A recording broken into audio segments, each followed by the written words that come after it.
Have you ever seen how you make cereal? I've never seen her. You need to watch yourself.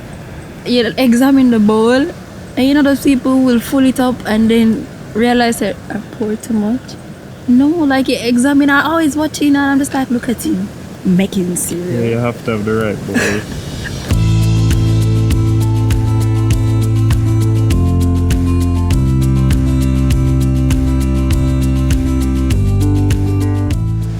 How did we meet? It was at a God-centered conference. Yeah, the pre-stuff.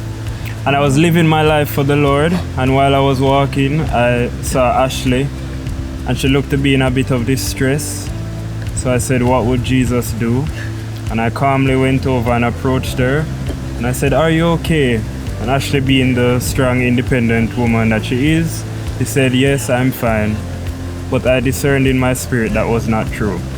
So I said, can I help you?